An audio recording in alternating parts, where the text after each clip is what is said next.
Bonjour à tous, je m'appelle Juan Branco, je suis docteur et avocat en droit. J'ai eu l'honneur d'être désigné par M. Sonko afin de le représenter dans le cadre des affaires qui l'opposent au pouvoir actuel. Et j'ai été, comme vous le savez, exposé à une arrestation, détention puis expulsion du Dakar, où je venais représenter le président et peut-être le futur président du Sénégal. Dans ces circonstances assez extraordinaires par lesquelles un avocat est empêché de défendre un client qui, comme on le sait, fait l'objet d'une persécution extraordinaire depuis un certain nombre d'années, qui vise à l'empêcher d'incarner l'espoir d'un peuple en flammes qui, depuis un certain nombre d'années, souffre de violence, de désespoir économique et surtout d'une corruption endémique que M. Sonko dénonce dans son pays. La détention, l'intimidation d'un avocat par 7 hommes en armes pose question. À peine sorti de l'aéroport, avec une véhémence toute particulière qui visait à éviter probablement que des passagers se solidarisent et dénoncent ce qui était en train de se passer, l'on m'a saisi mon passeport, l'on m'a exigé de rendre mes appareils électroniques et de les suivre dans une cellule où il m'a été annoncé que je serais interdit de territoire du fait de ce que je pensais. Et nous sommes dans une situation très particulière où aujourd'hui de simples mots peuvent faire trembler un pouvoir.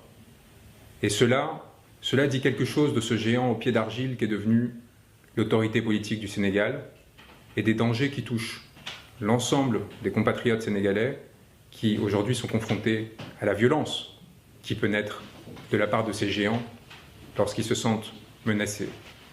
Le ministre de l'Intérieur m'a fait l'honneur d'un communiqué de presse par lequel il m'accusait d'avoir fait appel à l'insurrection au Sénégal et d'avoir qualifié son Excellence, Monsieur le Président de la République, je reprends ces termes, de tyran, avec une majuscule.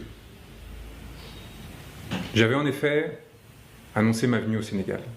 Il me semblait important de partager avec le peuple, en amont de ma participation à ce procès, que M. Sonko m'avait désigné et me faisait confiance aux côtés de 30 confrères courageux sénégalais qui au quotidien ont à le défendre, qui au quotidien ont à subir les conséquences de leur engagement, y compris de la part d'un bâtonnier qui semble plus pressé de sanctionner les voies divergentes que d'essayer de protéger notre robe, à leur côté évidemment, pour éviter toute manœuvre de la part du pouvoir, et que dans le cas où le pouvoir tentait une manœuvre, comme ils l'ont fait, avec le soutien d'Élysée, car il est évident que Macky Sall n'a pas agi seul, qu'il est évident que Macky Sall, qui avait reçu 5 jours auparavant une délégation d'Élysée du Quai d'Orsay, n'a fait qu'agir sur ordre à l'égard non seulement de l'avocat de M. Sonko, mais aussi d'un opposant à la politique menée aujourd'hui en France par le président Emmanuel Macron, politique qui effondre notre pays et qui effondre évidemment les intérêts de nos alliés et des peuples avec lesquels on était habitué à travailler. Et l'on se retrouve aujourd'hui dans une situation de panique au sein de l'Élysée, qui craint de perdre sa perle rare, avec la Côte d'Ivoire, le dernier élément qui lui reste d'une influence néocoloniale, délétère, corruptive vis-à-vis des élites politiques à la fois nationales et françaises. Et vous avez un homme, M. Sonko, qui s'érige pour réclamer la fin de la corruption, pour réclamer la fin de ce régime, pour réclamer l'équité et l'équilibre, et qui fait appel pour cela à des avocats qui luttent pour les mêmes causes.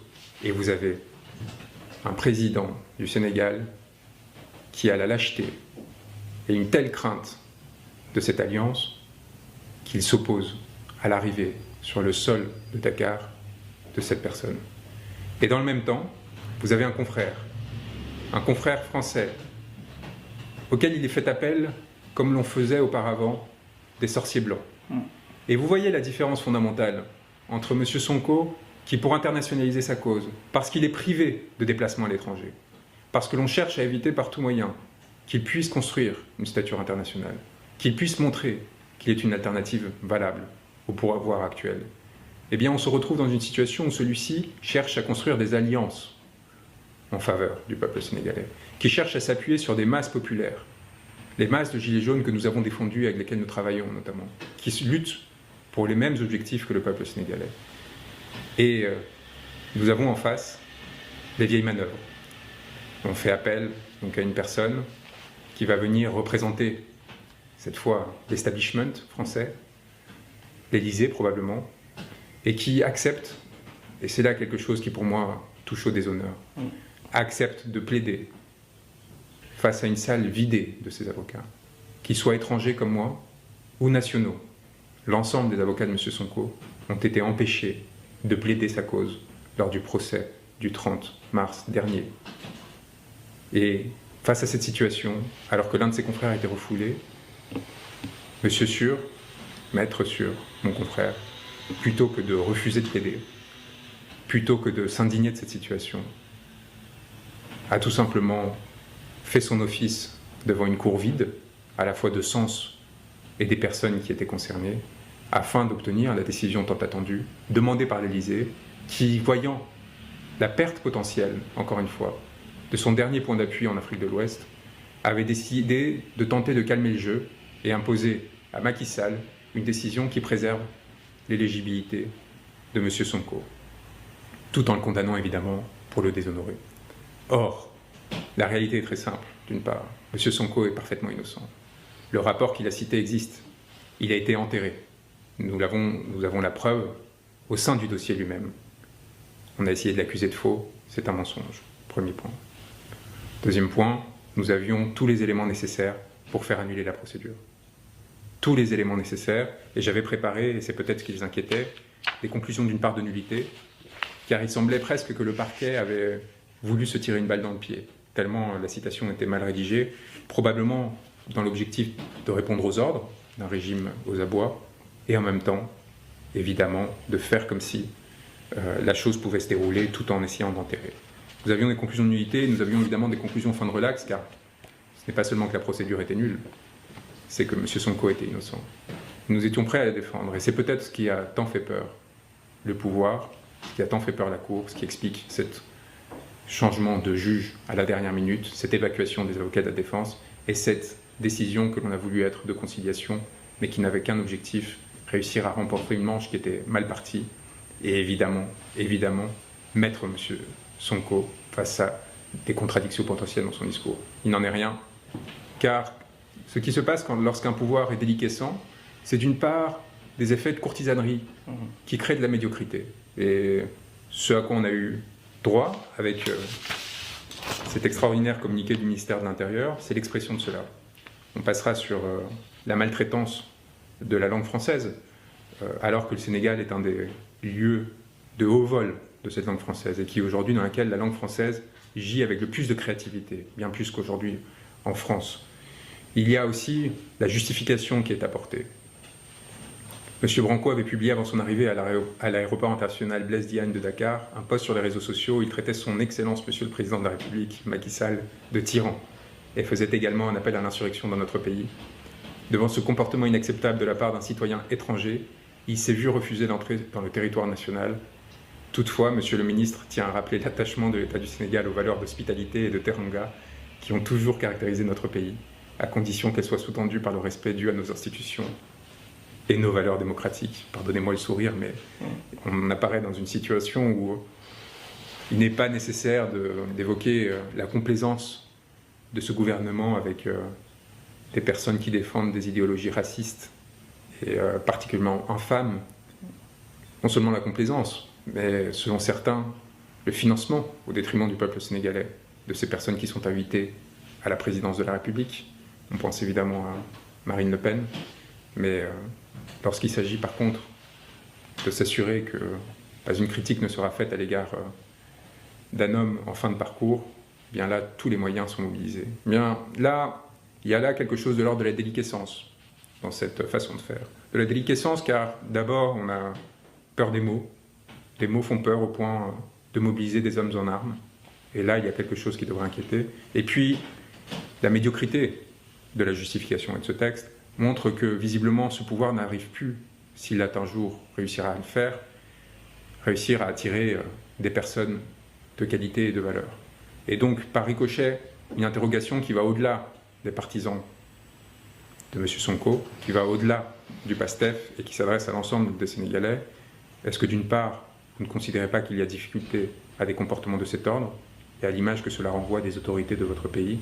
Et d'autre part, n'êtes-vous pas inquiet que ce soit ces individus qui aujourd'hui vous gouvernent? Ce premier point me semble essentiel. Le second, encore une fois, la compromission à laquelle se prête ce pouvoir à l'égard des autorités politiques françaises m'inquiète. Elle m'inquiète parce que le peuple sénégalais mérite d'avoir des représentants qui soient indépendants, qui soient souverains, qui défendent leurs intérêts, leurs seuls intérêts. Les ressources gazières et pétrolières qui sont en train d'être exploitées produisent de l'avidité, produisent ces luttes violentes pour le pouvoir. Il est essentiel que des hommes intègres viennent défendre les intérêts du peuple sénégalais et ne créent pas une société à deux vitesses dans laquelle le pouvoir ne servirait qu'à capter les ressources au détriment du peuple. Et c'est en cela que ma rencontre avec M. Sonko est essentielle de mon point de vue. Le pouvoir corrompt systématiquement, il est évident. Et donc il faut trouver des hommes qui aient les qualités humaines, les qualités morales pour résister autant que possible à cette corruption et pour servir de digue au service du peuple sénégalais le plus longtemps possible. Et c'est cela que je suis venu défendre au Sénégal, aux côtés de mes confrères qui ont du courage et qui sont les véritables victimes du système existant. Ne l'oubliez pas, ce qui m'est arrivé n'est rien. Et lorsque je me suis retrouvé dépourvu de moyens de communication, enfermé, menacé par ces individus, ma crainte, mon inquiétude n'était pas pour moi, mais pour ceux qui, à Dakar, s'apprêtaient à rentrer dans cette salle d'audience, s'apprêtaient à défendre M. Sonko, et par ricochet pour tous les Sénégalais qui étaient prêts à entrer en résistance pour défendre cette personne qui portait ses intérêts. C'était la crainte de la violence, la crainte de la répression que ces actes pouvaient préfigurer. Et le deuxième élément qui m'indique l'existence d'un pouvoir déliquescent, et j'espère que M. Sall ne m'en voudra pas, et puisque son procureur a décidé de faire appel de la décision qui avait pourtant été arrangée entre le pouvoir et l'Élysée, eh bien, c'est l'appel du parquet. L'appel du parquet qui montre que M. Sall ne semble plus contrôler tout à fait l'ensemble des factions qui composent son pouvoir. Il y a là une forme de démembrement apparent pour un analyste politique extérieur, je peux vous assurer que c'est signifiant, qui peut avoir des conséquences particulièrement graves pour le peuple sénégalais. Et il est d'autant plus essentiel de s'assurer que M. Sonko, qui aujourd'hui est la principale figure d'opposition, puisse participer aux élections prochaines et soit en mesure de proposer une alternative à ce système qui aujourd'hui est en déliquescence et a provoqué de nombreuses conséquences particulièrement graves pour le peuple, y compris la mort d'un certain nombre de manifestants, que ce soit les 14 martyrs de 2021 ou depuis, dans de nombreuses reprises, des répressions particulièrement graves qui ont touché, y compris des responsables nationaux du PASTEF, auxquels il faut rendre hommage, ainsi qu'à mes confrères qui sont suspendus et qui sont dans une difficulté extraordinaire qu'il faut défendre absolument parce qu'encore une fois, à travers eux, c'est l'avenir du Sénégal qui est en jeu. Alors, dans ces circonstances-là, je voulais m'adresser à vous, d'une part parce que j'en ai pas eu l'opportunité, ça aurait été évidemment lors de mon arrivée à Dakar avec humilité, la possibilité aussi de vous transmettre un message essentiel qui consiste à dire que le monde vous regarde et que le monde est extrêmement fier et impressionné par cette jeunesse sénégalaise qui ne se laisse pas faire, qui ne se laisse pas intimider par la répression dont elle fait l'objet et qui est prête à prendre des risques extraordinaires pour défendre les valeurs cardinales de ce pays. Et je peux vous dire que la France et le peuple français ont beaucoup à apprendre de ce qui se passe en ce moment au Sénégal et vous regardent avec une fierté extraordinaire, celle d'un peuple émancipé qui aujourd'hui est en mesure de nous faire leçon sur la façon de défendre les idéaux démocratiques et les systèmes dans lesquels une répartition des ressources justes puisse intervenir. Et donc, je tiens à vous le dire aussi, c'est un dernier point, que j'étais venu à vous avec beaucoup d'humilité, beaucoup de fierté d'avoir été désigné par M. Sonko et à travers lui par les très nombreuses personnes qui croient en lui et qui espèrent en lui. Et j'espère que cela sera entendu parce que cela dit quelque chose aussi lorsqu'un peuple arrive à créer ce sentiment chez des pairs étrangers, lorsqu'il arrive à créer ce sentiment d'honneur, de fierté, que de se joindre à lui et de se placer à ses côtés, debout, face à la répression et à la violence. Et je tiens à vous dire que je resterai à vos côtés, que je n'attends qu'une chose, c'est l'opportunité de revenir à Dakar pour m'assurer que les intérêts de M. Sonko, aux côtés de mes grands confrères, seront défendus et que l'impunité dans laquelle ces violations de la loi sont intervenues de façon systématique, cette violation du droit cessera pour, encore une fois, dans le seul but de défendre l'intérêt des populations sénégalaises qui croient en M. Sonko, qui espèrent en lui le règlement d'un certain nombre de circonstances particulièrement délétères. Et je pense que de la Casamance à Dakar, il y a beaucoup de personnes qui attendent avec impatience ce changement politique. J'espère qu'il sera à la hauteur de ses aspirations. Il a résisté à des choses d'une violence inouïe jusqu'ici. Et j'espère que cette confiance qui est déposée en lui se transformera en force pour l'ensemble du pays. Merci à tous pour les messages extraordinaires que vous m'avez transmis, la chaleur qui a été partagée, qui m'a évidemment énormément touché. Et sachez qu'elle est entièrement revenue à vous et qu'elle continuera à le faire et que nous n'agirons justement qu'afin de protéger de façon générale, pas seulement les intérêts des partisans de M. Sonko, mais du Sénégal dans son ensemble, à notre place, avec l'humilité qui est la nôtre, en soutien des Sénégalais qui nous le demanderont et jamais dans une position d'affirmation, de domination, comme l'ont fait un certain nombre de personnes jusqu'ici, contre lesquelles nous nous opposons fermement et contre lesquelles nous continuerons de nous opposer, y compris ici depuis Paris.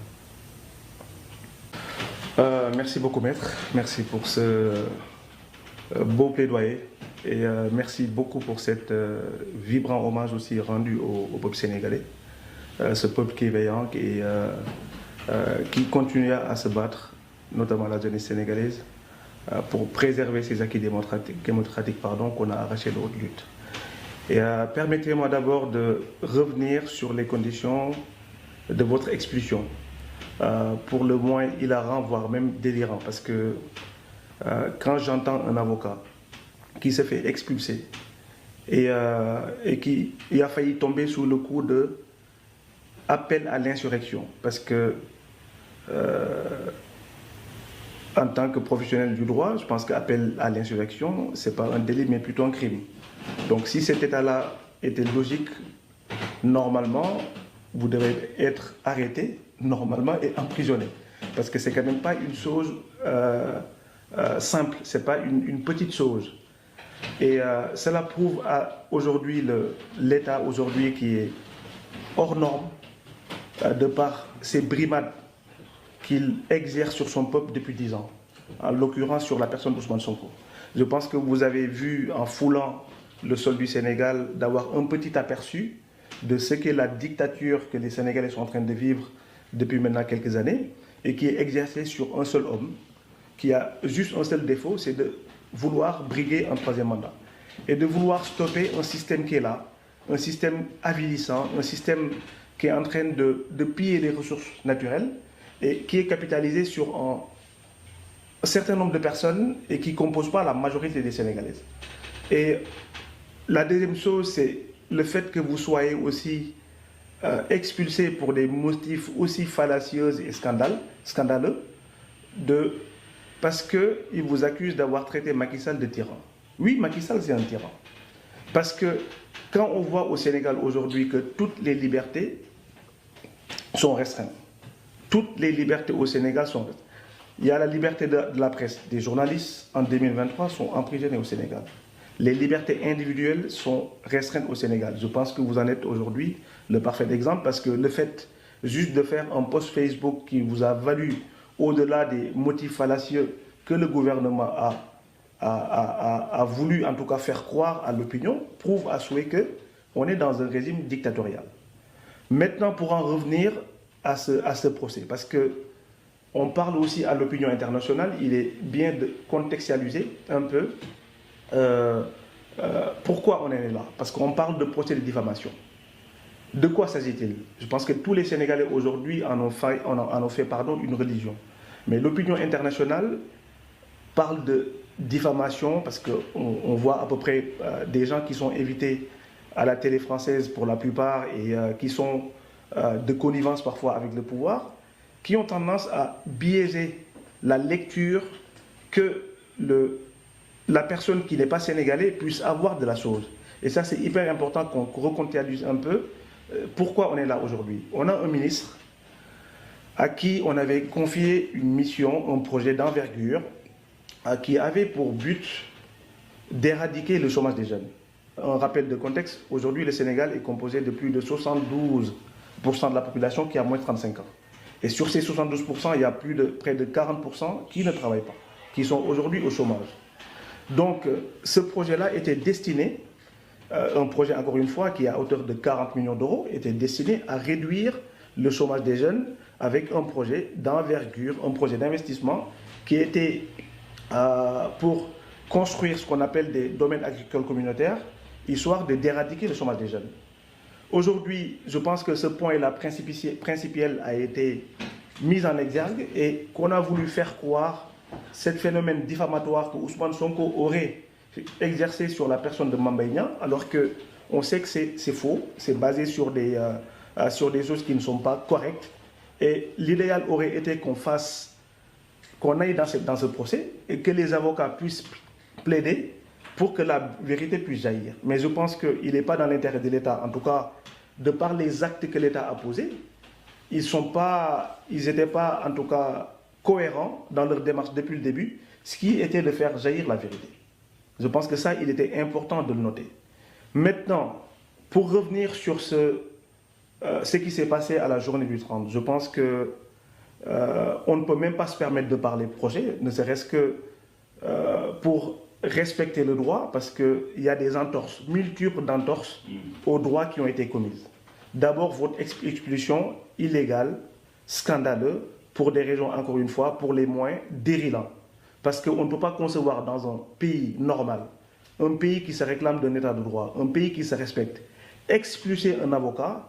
Pendant ce temps, la partie civile a le droit, de faire venir un avocat étranger à qui on déroule le tapis rouge. Ça, je pense que l'image du Sénégal en prend un sacré coup. L'image du Sénégal en prend un sacré coup. Parce que cette démocratie sénégalaise tant chantée jusqu'ici, je pense qu'on est en train de connaître l'histoire le plus sombre de notre démocratie sénégalaise. Et c'est pour ça, nous, on se mettra en bouclier pour se battre. Pour se battre, quel qu'en soit que ça puisse nous coûter, pour que cette démocratie-là, encore une fois, puisse être restaurée. Le jour du procès, enfin la veille même, parce que je pense que pour un procès normal, pour un pays qui se respecte, on n'a jamais vu de l'histoire, en tout cas moi je ne l'ai jamais vu, qu'on dessaisisse un juge à moins de 18 heures du procès. 2 avocats de la défense qui ont été aussi empêchés pour des raisons inconnues, sûrement venues de plus haut comme on dit, parce que le bâtonnier ne peut pas se permettre de dessaisir un avocat à moins de 12 heures du procès. Donc ça, c'est jamais vu dans l'histoire. Et je pense que c'est des choses qui sont quand même pas glorieuses dans la démocratie sénégalaise. Et c'est des choses qu'on aurait pu éviter. Et autrement, il y a aussi des témoins qui ont été empêchés de comparaître. Parce que je rappelle que sur cette histoire-là, il y a une personne qui s'appelle Brahim Seck de la société civile qui a écrit un livre entier pour dénoncer ce carnage à hauteur de 36 milliards de francs CFA, pour lequel je pense qu'il n'a été ni poursuivi, ni fait l'objet d'aucune condamnation. Et personne, ni Mame Mbaye Niang, ni les ministres aujourd'hui de Macky Sall qui étaient de l'autre bord à l'époque, qui avaient même dénoncé ce scandale-là. Aujourd'hui, il faut savoir que le dénominateur commun de tout ça, maître, c'est que c'est l'obsession de Macky Sall de vouloir briguer un 3e mandat. Donc les libertés, encore une fois, y passent. Donc on restreint toutes les libertés. Aujourd'hui au Sénégal, il y a des arrestations arbitraires et abusives, surtout quand on est membre de PASTEF ou sympathisant de PASTEF, ou on soupçonne même d'avoir des accointances avec le parti PASTEF. Ça, c'est quelque chose qu'il faut dénoncer. La deuxième des choses, on est dans un pays où c'est même Ousmane Sonko qui cristallise, comme vous l'avez si bien dit, l'espoir de la jeunesse sénégalaise. Et qui a ce tort-là, l'État est en train d'exercer toutes les pressions possibles et imaginables pour qu'il ne soit pas candidat, pour que Macky Sall puisse s'éterniser au pouvoir. Et ça, la jeunesse sénégalaise est prête à dire non pour que cela ne se produise pas. Et ça, je pense que par les différentes manifestations que la jeunesse a fait depuis 2021 et qui nous a valu quand même 14 morts. 14 morts en 2021, on est en 2023, ces 14 morts ne sont pas élucidés. Aujourd'hui, on a un procureur de la République qui s'empresse de faire des sorties et divulguer le certificat médical de manière grotesque d'Ousmane Sonko, mais quand il s'agit de parler des 14 morts, des 14 victimes sénégalaises, des jeunes qui se sont battus, qui ont juste eu tort de sortir pour dire non au régime totalitaire de Macky Sall, la seule réponse que l'État a trouvée à leur donner, c'est de tirer par balle. Donc il y a un rapport d'État américain de 2021 qui impute à l'État du Sénégal, sur les 14 morts, au moins une dizaine de morts. Donc tout ceci montre le caractère hors sol, le caractère hors norme que l'État du Sénégal aujourd'hui est en train de faire preuve de partout sur ses citoyens, en les brimant, en leur privant de leur liberté. Et maintenant, on commence avec des avocats. Et ça, je pense que si on continue sur ce point-là, le Sénégal va sombrer dans un chaos terrible. Nous, en tant qu'acteurs de PASTEF, comme vous l'avez appelé tout à l'heure, Ousmane Sonko, aujourd'hui, il est privé de sortir. Mais nous, on a essayé de faire en sorte que la communauté dite internationale puisse être au courant de toutes ces exactions de Macky Sall et de son régime qui sont en train d'exercer sur le peuple sénégalais. Le patronat sénégalais a été informé à travers des courriers, à travers des mémorandums. Parce que je rappelle que la France, quand même, est le premier partenaire commercial du Sénégal. Donc je pense qu'il va de l'intérêt de la France que ce pays-là soit stable et s'il a la possibilité, en tout cas, de pouvoir dire stop à Macky Sall, qu'il le fasse, parce que la jeunesse aujourd'hui est vent debout pour stopper cette tentative dictatoriale que Macky Sall est en train d'exercer sur le peuple. Donc c'est tout ce que je voulais dire à ce niveau-là. Et en tout cas, Maître, encore merci. Et nous sommes vraiment peinés de ce qui vous est arrivé hier, parce que le Sénégal, encore une fois, comme on l'a dit, a toujours été chanté ici comme étant un peuple accueillant, comme étant un peuple qui a toujours fait valoir les valeurs de l'hospitalité, les valeurs de la teranga. Vouloir, en tout cas, écorner l'image du Sénégal de ce point-là, nous peine au plus fond du cœur. Et en tout cas, en espérant, comme vous l'avez si bien dit, que les droits de la défense puissent être restaurés, parce que Ousmane Sonko aujourd'hui a été privé de tous ses droits. Et si on va jusqu'à éliminer ces avocats, là, on est quand même dans un régime stalinien, on est dans un régime digne du régime de Pinochet. Et ça, le peuple sénégalais, en tout cas, particulièrement la jeunesse, après les 14 morts depuis 2021 qui ne sont pas élucidés, on a 500 personnes aujourd'hui qui croupissent dans les geôles de Macky Sall de manière injuste. En 15 jours, 500 personnes, 500 jeunes sénégalais ont été arrêtés de manière arbitraire, ont été arrêtés injustement parce qu'ils ont voulu juste faire valoir leur droit de manifester, et aujourd'hui à qui on colle des motifs fallacieux, des motifs scandaleux d'appel à l'insurrection et d'atteinte à la sûreté de l'État. Comme Maître a failli en tout cas en être victime hier. Donc pour un État, encore une fois, qui se veut sérieux, pour une République qui se réclame d'un État de droit, je pense que c'est des choses qu'il faut éviter et qu'on dénonce aujourd'hui de la manière la plus vigoureuse et qu'on exige à la libération de toutes ces personnes et sans condition.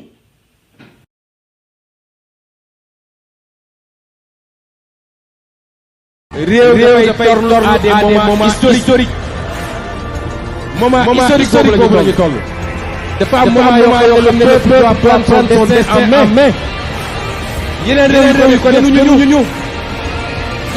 ñu wallahi yéen la jeunesse 2024 ñu soppi réew mi 2024 changement commencé fa faw 2024 yor ñaaw réew gi jóge définitivement jog jam bu mu jaam gi delloo si alal réew mi ci réew mi séddale ko bu maanu lii la suñu projet bi ñu boole ñun ñëpp ñu koy xeex door ñu woon fukki nit di waxtaan ak Sénégalais yi ngeen koy gëm ba tey muy nga xam ne ñun ñëpp xam ne bu ñu demee 2024 gannaaw yàlla ñu tere jël réew